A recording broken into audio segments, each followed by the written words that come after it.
It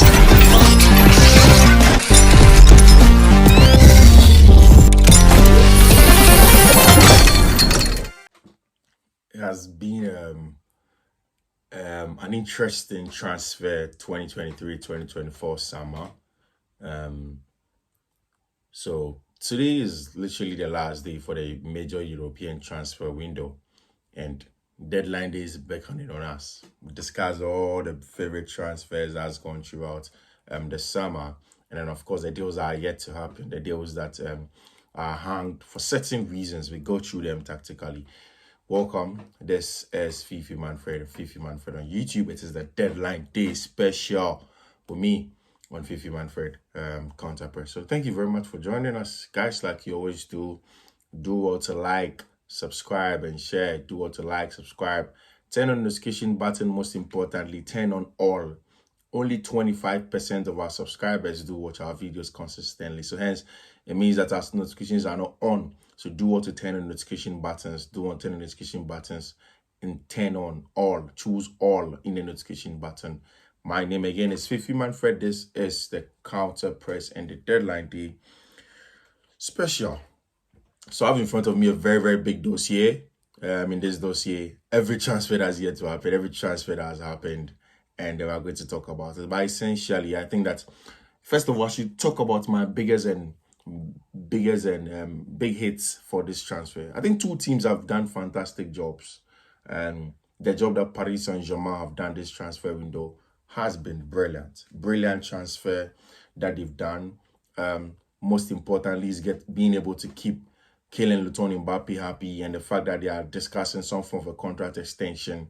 The truce that was reached between Nasser El Khelaïfi and Kylian Mbappe has shown to be very, very important in that game against RC Lorient, when Kylian Mbappe descended from the director's box and went straight to the dressing room. You could tell that everything was fine. So yes, that has been very, very good from them. Luis Campos has done a brilliant job as a sporting advisor or sporting director. Anyhow you want to put it, he has done such a yeoman's job for Paris Saint-Germain. I've said it that my favorite club isn't in the Champions League this season, and I'm supporting Paris Saint-Germain, given the kind of squad building, the squad development that they've done. No, not necessarily superstar, not necessarily players that just want to showboat and whatnot, but not also players that are at the tail end of their careers. This time, it's a Paris Saint-Germain team with young, Baden, with a French core, hungry for success. And then with a manager that also is returning to the European scene again and wants to win.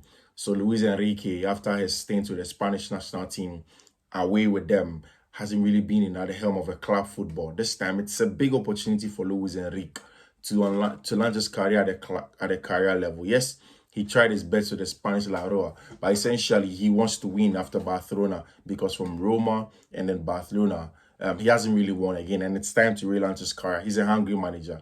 If there's any manager that can be described as a disciplinarian, then that's Luis Enrique. And Enrique now is a manager for Paris Saint-Germain. Paris have done a wonderful job in terms of their purchases and in the outgoings. Messi has left, Neymar has left to Saudi Arabia. Marco Verratti is going to be moved on, but even before that, they got his replacement. At the back, Sergio Ramos, who was aged and frail, has left. They've brought in Milan Skriniar. They've done a good job in that regard.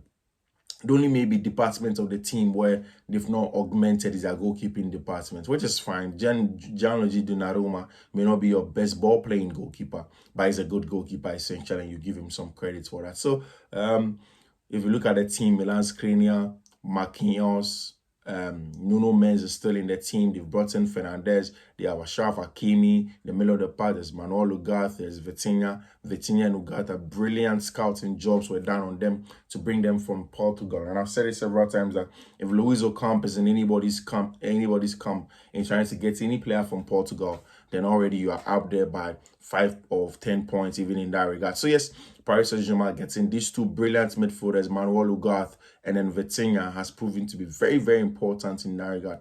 Quite apart from that, they have gotten Kylian Mbappe to stay, like I mentioned earlier.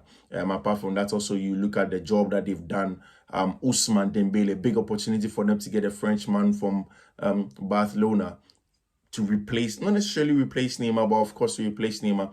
So Ousmane Dembele can play it on the right, on the left. Excellent player if he's able to stay fit. Very good 1v1 creator. I've said it several times that you do not get any creator in the world now who is excellent 1v1 at 1v1 duels than Ousmane Dembele. Whoever you are, he'll take you on and you'll be beaten. So Ousmane Dembele brings in that expertise, that technical expertise of Luis Enrique. So if you watch Luis Enrique as last days at Barcelona, it's about how he wanted to merge directness and then the tiki-taka, for want of a better word. He wanted to have the possession, manipulate play, the space and the time and whatnot. But essentially, he wanted to be direct. At the time, Xavi and Iniesta were aged, so he needed to bypass them at certain point in time. And that has become his modus operandi as a coach as it stands now. So, yes, he wants to be direct, and he can be. Now, there's also a striker now. Randall Colomwani is in the offing, and of course, Gonçalo Ramos from Portugal as well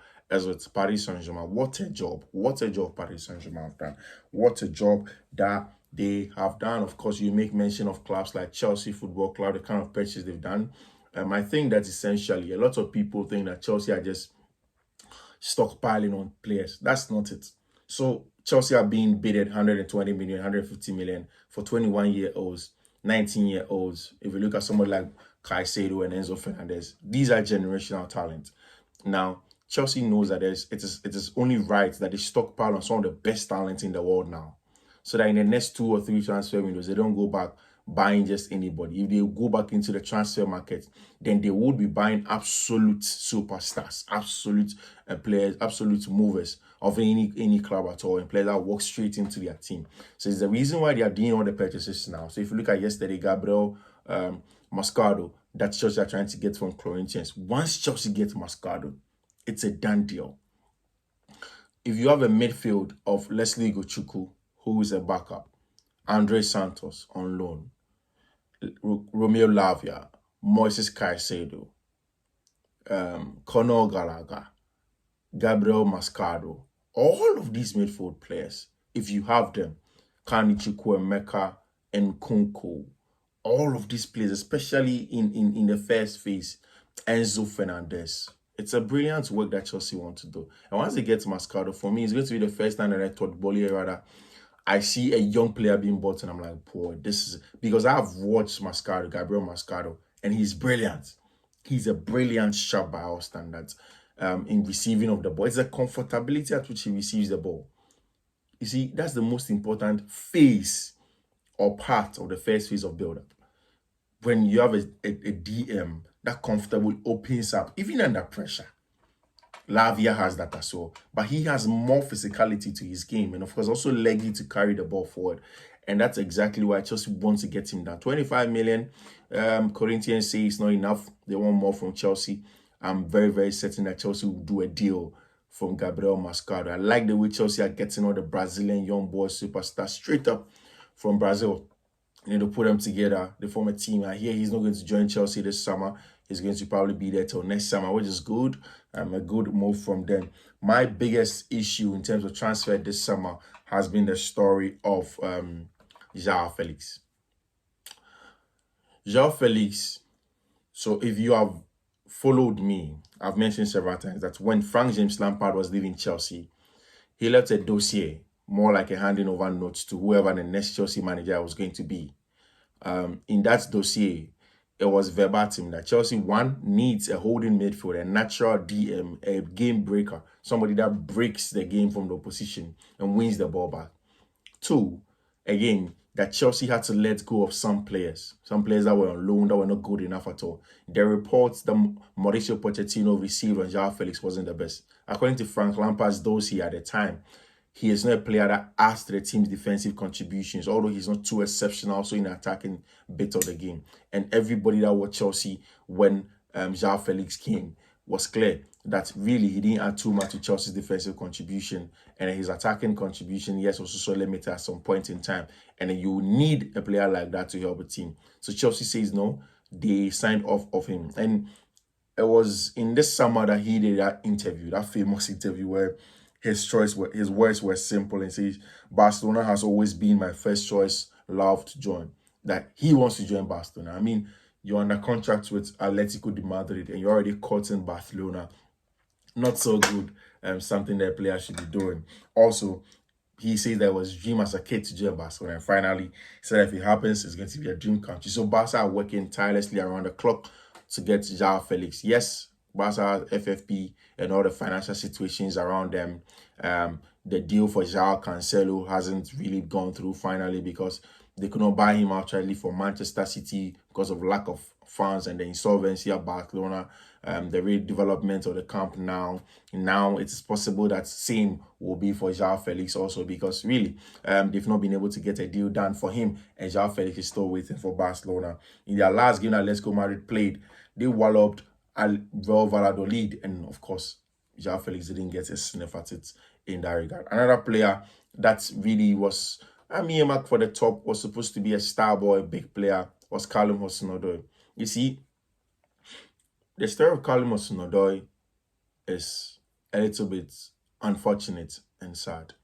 I think Callum had a lot of potential. So every time when I say a player has a lot of potential, every time when I say a player is a top player, every time when I see a young player can get to the top, at the back of your mind as an analyst, it's in there that, well, whilst he's a top player, whilst he can get to the top, these same players also, is only potential that they have now. And of course, things like injury can hamper their development. So if you look at someone like Callum Hudson-Odoi, his growth as a player has been hampered by injury. And that's where he is now. Callum Hudson-Odoi was earmarked for the top, but just one Achilles injury. He hasn't really been himself again. He hasn't really sparkled like he used to sparkle under Mauricio Sarri. And once Sarri left, it hasn't been good. It was same for Roberto Schick, but Schick seems to have shaken off that injury, worries about him, and he's balling now in the Italian Serie A. Callum Hudson-Odoi went on loan to Bayern Leverkusen. Xavi Alonso's wonderful blistering counter-attacking side last season, but really he flattered to deceive, and he's back at Chelsea Football Club. Today I hear there's breaking news on Callum Hudson-Odoi that Nottingham Forest have a deal for Callum Hudson-Odoi. Nottingham Forest have a deal for Callum Hudson-Odoi. It's sealed with Chelsea. It is not a loan deal. It's an outright buy from Chelsea Football Club. The medicals are booked, and then Odoi is going in there to get his job done as a player. Now, if you're a Chelsea fan, you should know that the outgoings are going to come. Chelsea have bought a lot more. Romelu Lukaku is gone in recent days on loan to Roma. Callum Hudson-Odoi, like I mentioned, has also left. Now, there are two major possible deals at Chelsea. Two major possible outgoings at Chelsea. And this is why I get you straight into that. Very, very important as for the Chelsea dynamics as a team. Now, Chelsea have 5 centre-backs now. Axel Disasi, Levi Colwill, Thiago Silva, Wesley Fofana, Benoit Bedlashile, and then Trevor Chalobah. 6 centre-backs. Now, Chelsea feel that centre-back 6 is too much for a team. Now, if you look at the profile of Trevor Chalobah, he offers Chelsea a lot more versatility. So you can play left centre-back, right centre-back, left back, full back, across all the back line for Chelsea Football Club. He was injured at the last part of the pre-season and seemed to have fallen down the pecking order. The back 3 or back 4 of Chelsea that you look at. I mean, 3 major centre-backs that play for Chelsea this season have been Disasi, Thiago Silva, and Levi Colwill.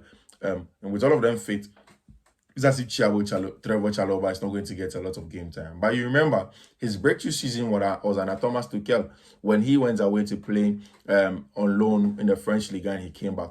Tuchel, the season after, took him in and was brilliant. Scored his first goal at Stamford Bridge. Got stints in the Champions League game. Was very important in that back 3. Was very, very important. And Bayern, after losing Benjamin Pavard, need a replacement for Pavard. And their eyes are set on Chelsea's Trevor Chalobah.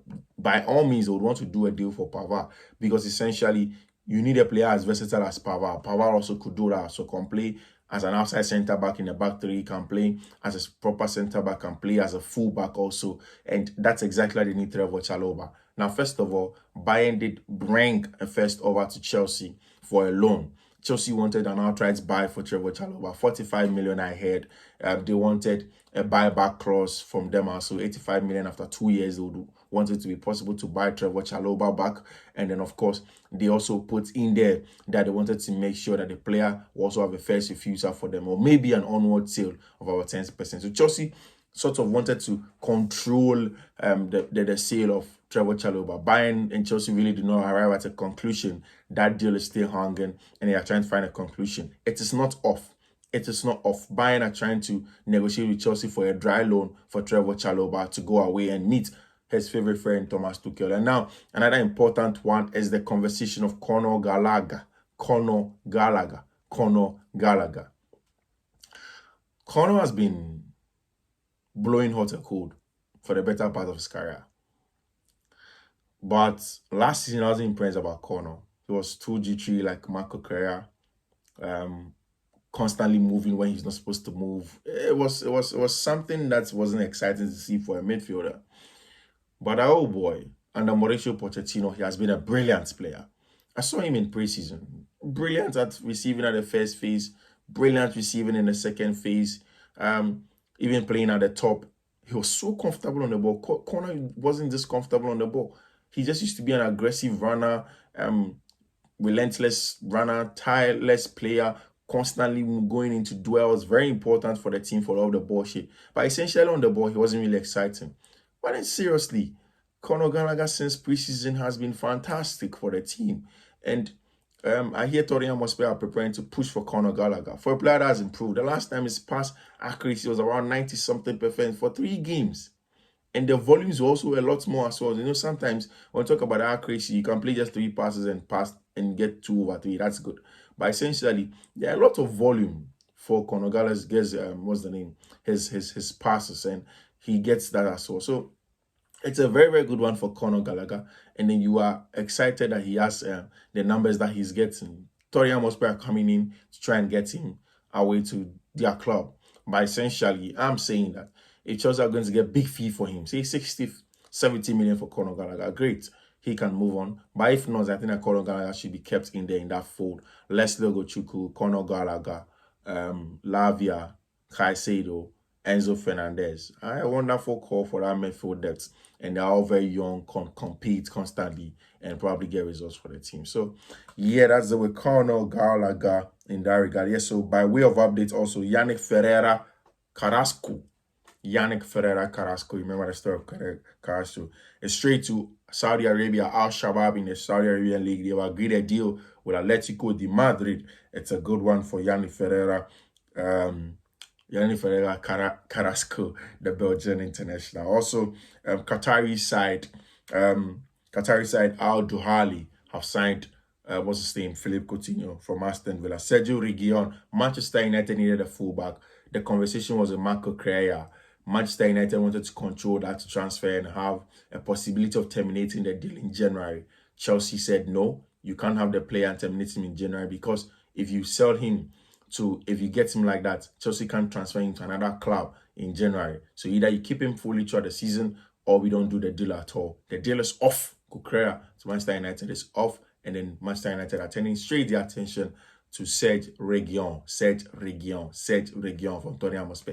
No transfer fee. Just a dry loan straight to Tottenham, to Manchester United. Very, very important. And Soumani Fati mentioned it yesterday, straight to Brighton and Hove Albion. Important player for Roberto De Zerbi. Now he has Enciso, Solimarch, Danny Warbeck, Cairo Mitoma. A lot of players up there for Roberto De Zerbi and his Brighton, especially since he's playing multiple competitions in there as well. So quite apart from that, Mohamed Kudus to West Ham was done. You look at possible transfers. A big transfer that you need to keep your eye on. I am hopeful that it's going to happen. I want it to happen. I want to see Sofian Amrabat in the English Premier League. Sofian Amrabat, I want to see in the English Premier League. Brilliant player. Top midfield enforcer. Retainer of the ball. That's the kind of player Manchester United needs. He is still not training with Florentina. Fulham did come because, of course, Bayern won Joao Paulinho. Fulham did come for him. He said no. Wolves have come for him. He said no. To replace Matthias Nunes, he said no. West Ham did come earlier. He said no. He has been waiting for Manchester United. United are trying to get him on loan first. From Florentina. So Sofian Amrabat closer in by close of today. The transfer window expects that he's going to be a Manchester United player. Sofian Amrabat. Amrabat, Sofian Amrabat, the Moroccan international, Manchester United. Also, like I was telling you, I'm hearing right now that there's Bayern's deal for Joao Paulinho. It's also in the offing. Paulinho did train with Fulham yesterday, but then he has given his go ahead to FC Bayern Munich. Bayern, look, we are waiting for that midfield enforcer, that aggressor in the middle of the park. I've said it several times. Kimmich is not a number 6.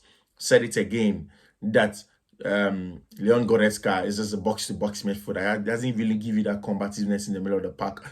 That's what Bayern needs. He came to West Ham to ask of Declan Rice. Declan has moved to Arsenal since then. Now they are asking for Joao Paulinho in London again, and this time it's a Fulham. The Portuguese wants it, and he's willing to give his go to a team that's called FC Bayern Munich. So yes, wait for that deal as well. Very, very important deal. I mean, Bradley Barcola to Paris Saint-Germain has already been said. Chelsea, Nathaniel Chalobah, good one in that regard.